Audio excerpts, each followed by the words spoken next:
إياك نعبد وإياك نستعين اهدنا الصراط المستقيم صراط الذين أنعمت عليهم غير المغضوب عليهم ولا الضالين. السلام عليكم ورحمة الله وبركاته.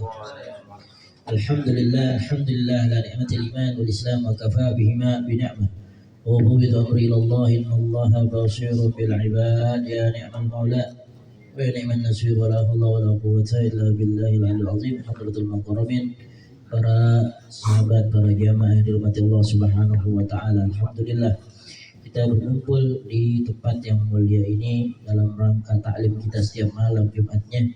Mudah-mudahan bacaan surah Yasin, tahlil, tahmid, ratib yang kita baca ini mendapatkan keberkahan dan keridhaan dari Allah Subhanahu wa taala. Amin ya rabbal alamin. Hadirin rahimakumullah.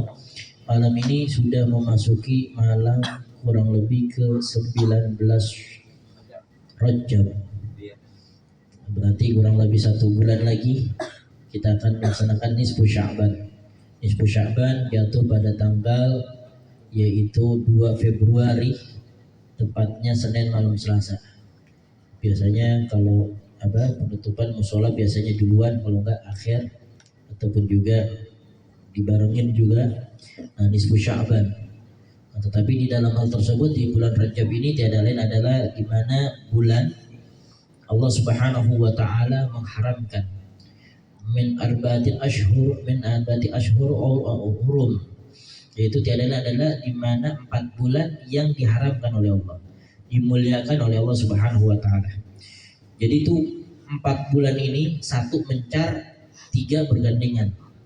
Yang bergandengan Zulqa'dah, Zulhijjah, Muharram, dia bergandengan. Tapi Rajab dia pisah. Bahkan sebelum Rasulullah SAW beliau diutus dahulu, para orang yang berada di Jazirah Arab itu telah mengenalnya daripada bulan-bulan tersebut, dan tidak ada yaitu salah satu pertikaian. Jadi gencatan senjata, nggak ada lagi yang namanya peperangan pada saat itu. Nah, kalau seandainya dia melanggar, maka suatu tiada lain adalah ada konsekuensinya.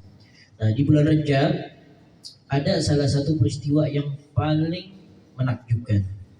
Kalau kata Sayyidina Abu Bakar As-Siddiq, beliau katakan, kalau seandainya ada salah satu khobar, ada salah satu berita yang paling aneh dibawa oleh Rasulullah SAW, maka aku tetap akan percaya. Sama siapa? Sama Nabi Muhammad SAW.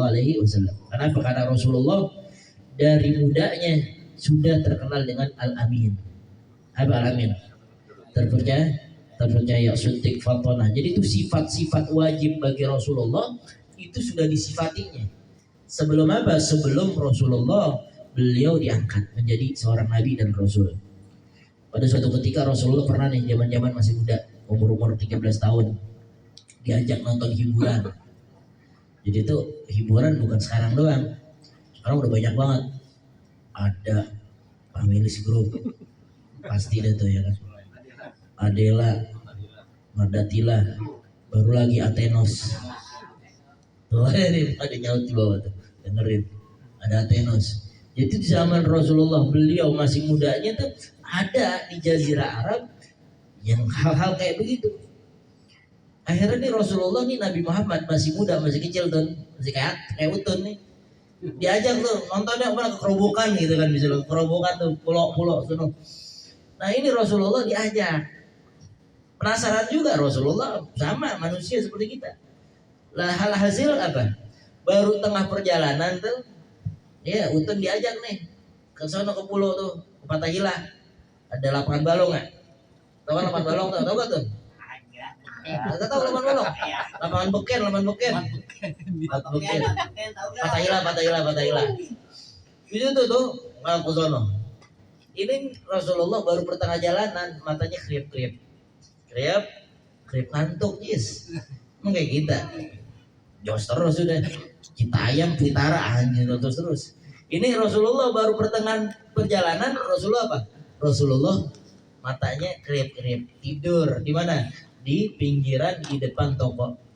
Temennya jalan terus tuh si Sulai, jalan terus sudah. Sulai jalan terus. Akhirnya nih pas balik dibangunin, ya Muhammad bangun, gum. Kata Nabi Muhammad, kata Rasul ini masih muda, usia muda, remaja. Lah, saya mau ke sono kan, mau ke kota, gitu begitu. Kata Rasulullah, kata temannya, udah selesai, balik lagi. Besok begitu juga nih, weekendnya biasanya kalau kita, wah malam Sabtu, malam Minggu, weekendnya. Yuk anak-anak PB udah pada siap nih, anak-anak PB gitu kan. Naik apa tuh? Dengar gak anak PB nih? Dengar, gue pengen masuk di PB, mulai belum? Boleh gitu. Nah terus apa nih, udah siap-siap, besoknya lagi, minggu depannya, begitu lagi. Belum sampai ke tempat hiburan, Rasulullah apa? Matanya udah kerip-kerip lagi, menunjukkan tiada lain adalah di zaman ataupun masa kecilnya Rasulullah sudah terjaga. Itulah yang tadi katakan sifat Rasulullah yang kita kenal, sidik, tabligh, amanah, fatonah, bukan ketika dari Rasulnya. Sebelum dia di Rasul, beliau sudah tiada lain adalah memiliki sifat hal tersebut. Al-Amin, yaitu adalah terpercaya, as-siddiq, benar. Nah kemudian apa hal tersebut nih, bahkan nih di dalam Syamsuddin disebutin tuh di dalam pasal. Wa minasyarafil ladzi ikhtasallahu bihi asyrafar rasul mi'rajuhu ilal hadratillahil bariyatil wasul. Di mana keutamaan yang dikhususkan oleh Allah Subhanahu wa taala kepada Rasulullah tiada lain adalah adanya peristiwa, yaitu adalah mi'rajnya Rasulullah sallallahu alaihi wasallam menuju kepada hadratullah Allah Subhanahu wa taala. Maka di dalam Al-Qur'an dijelaskan di dalam surat Al-Isra, Allah berfirman, a'udzubillahi minasyaitonir rajim. Subhanalladzi asra bi'abdihi lailan minal masjidil haram ilal masjidil aqsa barakna haulahu linuriyahu min ayatina innahu was-sami'ul basir. Subhanalladzi, maha suci Allah, allazi, subhanalladzi asra, yang memperjalankan.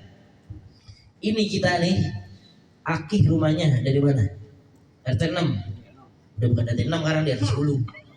Dia 10. Aki dari rumah Poyati kemarin nih ke Tarkot disebut dengan Asra. Perjalanan tuh namanya Asra. Mi'raj begini. Kalau Asra begini, nih jalan nih. Kita nih ziarah, kita taklim dari rumah kita kemari, namanya Asra. Ini kita lagi Isra nih. Ngapa? Perjalanannya di malam hari. Itu disebut dengan Asra, itu adalah perjalanan di malam hari. Subhanallazi asra bi'abdihi, dengan hambanya. Allah menggerakkan hambanya Rasulullah. Jadi Rasulullah diberangkatin. Secara logika, mungkin di antara orang-orang hal tersebut yang pada akhirnya setelah peristiwa Isra dan Mi'raj banyak orang yang murtad. Kenapa? Emang mungkin, emang bisa tuh dari Masjidil Haram ke Masjidil Aqsa Palestina dengan waktu yang singkat. Palestina, ya katakanlah nih misalnya Mekah ke Palestina, sekarang pesawat aja kurang lebih hampir 3 jam. Mungkin kalau 3 jam pesawat, jadi dari sini ke mana gitu, ke Aceh. Perjalanan seperti itu. Pakai logika nggak diterima. Tapi dengan keimanan diterima. Kenapa? Karena keimanan ini tiada lain adalah bagaimana mempertaruhkan akidah kita sebagai umat Islam yang beriman kepada Allah, yakin apa enggak? Contoh misalnya Nabi Adam, bapaknya siapa tuh? Nabi Adam ada bapaknya enggak? Enggak ada. Ibu Hawa ada ibunya, ada bapaknya enggak? Enggak ada. Nabi Isa ada bapaknya? Kagak ada. Apabila Allah katakan iza arada syai'an ayyaqula lahu kun fayakun, itu Allah Al-Qadir, Allah yang menghendaki. Jadi maunya Allah bebas. Makanya dalam hal tersebut adalah peristiwa Isra dan Mi'raj ini tiada lain adalah bagaimana pertaruhan akidah kita yang dalam. Itu baru perjalanannya. Orang banyak yang enggak percaya. Belum Mi'rajnya. Subhanallazi asra bi 'abdihi lailan minal masjidil haram ilal masjidil aqsa. Ada kata-kata barakna haulahu, dan kami berikan keberkahan di sekelilingnya. Apa keberkahannya? Rasulullah sallallahu alaihi wasallam diajak oleh malaikat Jibril, ditunjuk tugas. Jadi apa? Jadi imam. Makmumnya siapa? Seluruh para nabi. Pakai logika lagi sekarang. Ini kalau dia belajar logika doang nih, nggak bakal kena. Karena dimensinya ini adalah dimensi keimanan kepada Allah. Rasulullah iman. Seluruh para nabi. Barokna haulahu. Nah, ada kata-kata barokna haulahu di masjid itu bukan hanya Rasulullah Shallallahu Alaihi Wasallam, beliau mengimami seluruh para nabi, tetapi bumi Palestina itu tiada lain adalah buminya para nabi. Nabi Ibrahim dari Palestina, kan gitu. Seluruh para nabi tiada lain, mayoritas di antara Jazirah Arab sebelumnya tiada lain ada kepada Palestina. Nah sekarang bagi kita, kalau tadi Allah katakan ada kata-kata barokna haulahu dan Allah berikan keberkahan di antara sekelilingnya, itu Masjidil Aqsa. Nah sekarang haulahunya gimana? Orang yang setiap harinya dia ada di masjid, dia ada di musola, pasti jawabannya adalah Allah berikan keberkahan. Tuh, begitu. Barokna haulahu. Linuriyahu, untuk diperlihatkan. Kata Allah, aku perlihatkan apa? Min ayatina, dari tanda-tanda kekuasaanku ini.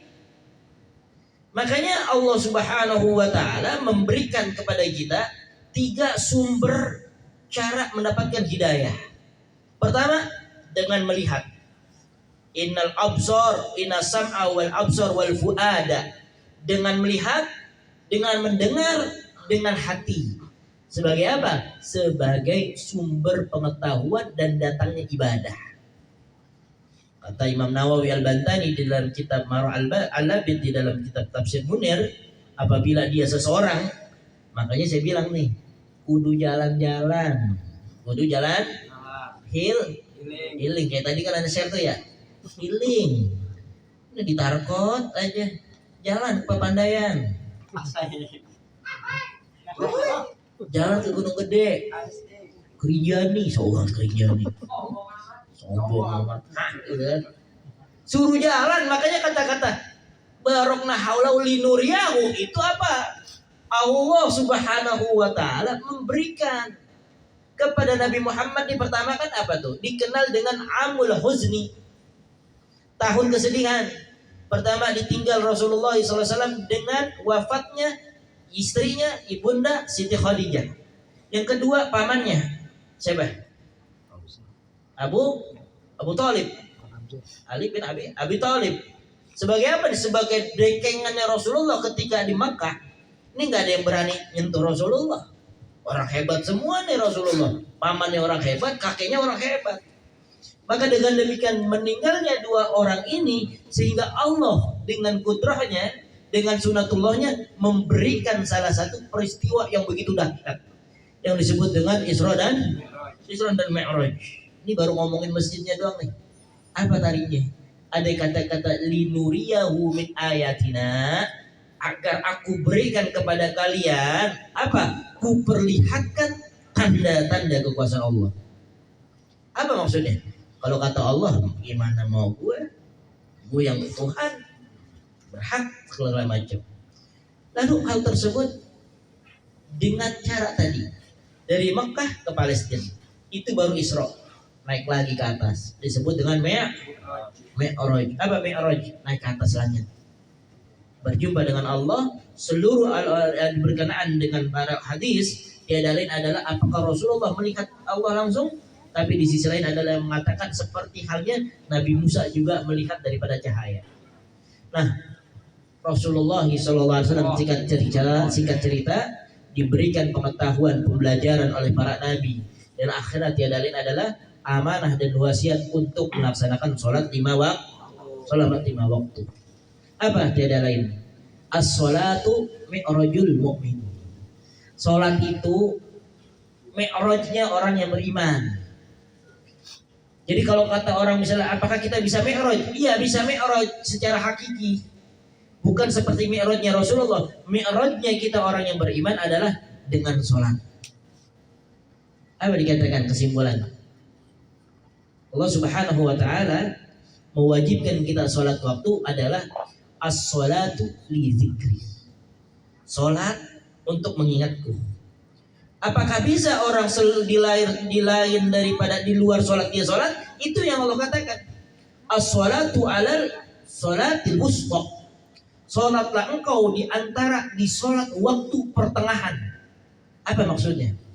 Pertengahan di dalam diri kita adalah hati. Apa maksudnya? Sholat secara syariat memperhatikan zahir tentang bagaimana rukun sunnah dalam sholat tersebut. Tapi sholat di dalam batin tiada lain adalah as-sholatu lizikri, sholat untuk mengingatku, dan al-wusto'nya itu adalah bagaimana hatinya selalu dia sholat kepada Allah. Maka baru tuh hasilnya, inna sholata tanha anil fahsyai. Sholat itu mencegah daripada pekerjaan keji dan. Nah, bagaimana sekarang nih? Habis sholat sendal hilang, habis sholat begitu lagi, berarti ada yang salah di dalam diri kita. Tentang apa? Tentang syariatnya yang salah. Jangan ke batin dulu, jangan ke hakikat dulu, syariatnya dulu. Bagaimana wudunya, bagaimana rukun di dalam sholat, tahu nggak? Ada rukun qauli, ada rukun fi'li, ada rukun qalbi. Kudu tahu rukun qaulinya apa. Mengucapkan takbir, rukun qauli. Membaca suratul Fatihah, rukun qauli. Ada rukun fi'linya, apa? Ruku, sujud di antara dua sujud, tuma'ninah disebut dengan rukun fi'li perbuatannya. Rukun qalbinya apa dikatakan di dalam kitab Risalatul Jami'ah? Al-khuduru wal khusyu'. Dia hadir apa-apa yang ketika di dalam sholat dia paham apa yang dibaca. Nah, sekarang kita lagi sholat, paham gak tuh? Allahu Akbar. Bacaan doa iftitah kita paham apa kagak? Bacaan Al-Fatihah tahu apa kagak artinya, maknanya. Ruku bacanya kita paham apa kagak? Sujud maknanya paham apa kagak? Itulah baru yang tadi dikatakan, setelah kesempurnaan dia syariat, kemudian thariqahnya thariqah Rasulullah, kemudian hakikatnya adalah pemberian Allah, ma'rifatnya adalah dia mengenal kepada Allah Subhanahu wa ta'ala. Dikatakan oleh Guru Zaini, beliau katakan, orang yang sholatnya benar, orang nih, kita nih manusia, yang sholatnya benar adalah dia sudah merasakan kenikmatan dan mengetahui dia sedang berjumpa dengan Allah. Dan di dalam sholatnya tersebut adalah dia telah mengetahui makna makrifat kepada Allah. Jadi kalau kita sholat masih, mohon maaf nih, kan dikatakan la taqrabus shalah wa antum sukara. Jangan engkau deketin sholat dalam keadaan mabuk. Ulama fikih bilang mabuknya adalah mabuk khamr, mabuk karena dia mabuk minuman. Tapi ada orang yang sholat tapi dia tetap mabuk. Apa maksudnya? Dia lagi sholat, dia kagak tahu khusyuk. Dia lagi sholat, dia kagak tahu lagi bagaimana tuh dia berjumpa dengan Allah. Dia kagak tahu makna di dalam tahiyat, dia nggak tahu di dalam makna doa iftitah dan sebagainya. Makanya tadi katakan banyak orang yang sholat tapi dia mabuk. Nah, buah dari sholat tersebut tiada lain adalah yang tadi dikatakan oleh Guru Zaini. Apa? Orang yang dia telah sholatnya benar, maka dia telah mendapatkan daripada yaitu tiada lain adalah siraman anugerah makrifat kepada Allah. Dalam ini, dalam apa dikatakan? Tapi secara syariat Rasulullah bilang, "Shollu kama ra'aitumuni usolli." Salatlah kalian seperti kalian melihatku. Syariat gak tuh? Syariat. Rasulullah datang gak ke masjid? Datang. Rasulullah wudu gak? Wudu, syariat. Shollu kama ra'aitumuni usolli. Ada waktu-waktunya. As-sholatu ala mauquta. Sholat itu ditentukan tentang waktu-waktunya. Zuhur kayak gimana? Datang waktu zuhur tata caranya kayak gimana sih? Asar waktunya kayak gimana sih? Maghrib kayak gimana? Dengerin azan di Al-Falihin begitu? Nah, kalau dengerin azan di Al-Inayah. Kalau orang awam didengerin dulu. Lewat jam berapa ya? Tuh, kalau orang awam nih, belum jam 6 lewat 5, belum azan gitu kan. Tapi kalau dia orang alim, dia keluar, dia lihat matahari, udah masuk waktu tuh orang alim. Lagi tengah hari bentet nih, lagi tengah hari bentet kan, Udah masuk waktu sholat zuhur apa belum, kan begitu. Dia nungguin jam, kok ada yang azan di masjid, pengen azan, wah jam mati segala macam. Dilihat internetnya jam 12:05 begitu. Tapi kalau orang yang alim, dia keluar, dia diri, dia lihat matahari, dia lihat bayangannya. Tuh, syariat, ranah syariat. Nah yang tadi dikatakan, sejauh mana dia ketika di dalam sholat itu tiada lain adalah ada rasa al-khudu, kerendahan dirinya di hadapan Allah, kerendahan hati di hadapan Allah, dan dia khusyuk atas segala sesuatu apa-apa yang dia baca. Kita sering gak dia lagi sholat lupa bilangannya? Sering banget. Bacaan lakum punya ayuhal kafirun la haula wala dolin begitu. Hilang lagi, ngaco lagi, di besok terawih deh. Ya Allah, terawih, mau tanya terawih. Alina ya, imam yang paling cepet siapa? Dulu almarhum Tadawi, ya. Ya karang nih sekarang siapa nih Alina yang paling cepet terawihnya? Hah?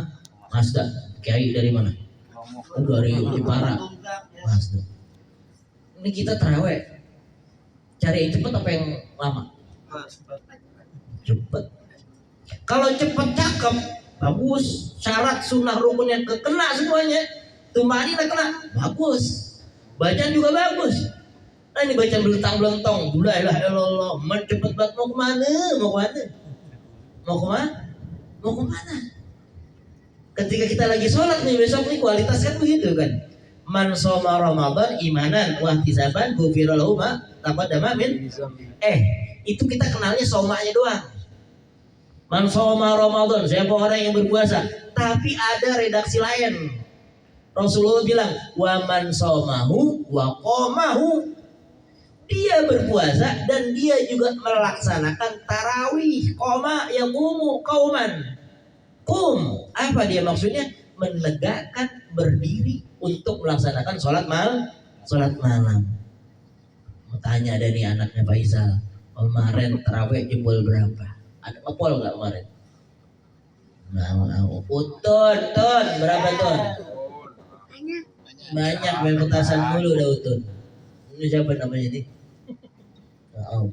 Pol, puasanya Pol, tarawihnya bolong, jajan kilor dah tuh, main sarung dah tuh, main sabut-sabutan kayak begitu.